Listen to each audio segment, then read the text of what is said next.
Hey there, Alex here. This is the KZ-S2, yet another new TWS earbuds from KZ. I was able to get my hands on it a little earlier thanks to Linsol, so I'm here to share some of my thoughts on it. Right off the bat, I'm already liking what I see here.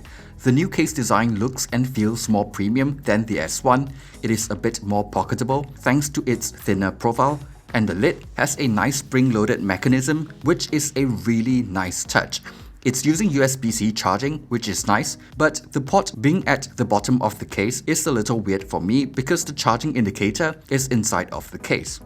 I like the new earbuds design too, especially the contrast between the matte KZ emblem and the glossy shell. However, that glossy finish also makes it a little harder to take the earbuds out of the case. The earbuds fit my ears well, and I have no issues with it even while jogging. Just take note that while it is stated as being splash resistant, the vent at the top looks pretty big, so I'll still be a bit more careful with it. The provided ear tips don't really give a super tight seal, so passive isolation is just average. In terms of controls, the round emblem might look like a button, but it's actually still touch controls, and they're quite responsive. The controls are exactly the same as the S1, which sadly also means no volume control. The S2 has a low latency mode like the S1, and in terms of performance, it's pretty much the same. There is still some latency, just at a more usable level.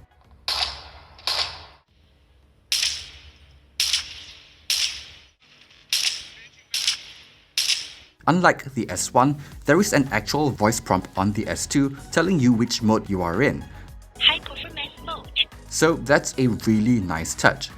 In terms of battery life, I was able to get around 3.5 hours of use on a single charge at around 65 to 75% volume, and the case provides around 3 to 4 extra charges. While that is slightly better than the S1, it's still not that great compared to other TWS earbuds.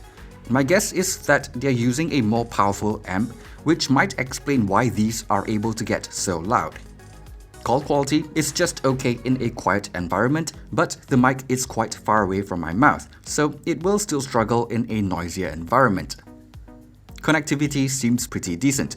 I've been using it for about a week or so, and I haven't noticed any issues. I can also use either one of the earbuds independently if I want to. Some of you might have seen that the S2 was supposed to use the QCC3020 chipset, but I guess things didn't work out for some reason, so now it's using a Realtek chip which only supports AAC, not aptX. It's a bit of a shame, but it's not really a deal breaker to me as long as it still sounds good. So let's talk about that now. When it comes to sound quality, it has the same configuration as the S1, with one dynamic driver and one balanced armature driver. I would probably describe it as having a mild U-shaped, slightly bright sound signature. The bass is punchy and sounds well controlled. Even though it doesn't reach quite as deep as some other TWS earbuds, it's still really enjoyable. Treble is well extended without being fatiguing to me. String instruments and female vocals have a nice airiness and sparkle to them. It can get a bit intense at higher volumes, and on certain tracks can sound a little sibilant, but it's fine most of the time. I think the treble still sounds a tiny bit steely, but not enough to bother me. The mids on the S2 sounds good for the most part and doesn't sound too recessed, but I feel like it's still a little thin sounding for my taste.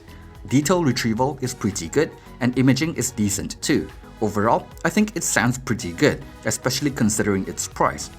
Right now, it's going for $29 as part of the early bird promotion on Indiegogo, which I think is a pretty decent price considering the KZ-S1 isn't really that much cheaper. While I personally would still prefer something with fuller sounding mids, I find the KZ-S2 pretty enjoyable to use as well. So if you're looking for something cheap and good, and none of the things I've mentioned are deal breakers for you, I think this could be a pretty nice option.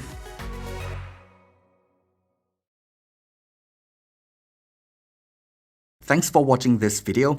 If you've enjoyed it, be sure to leave a like and subscribe to the channel for more content in the future. Thanks again, and see you guys on the next one.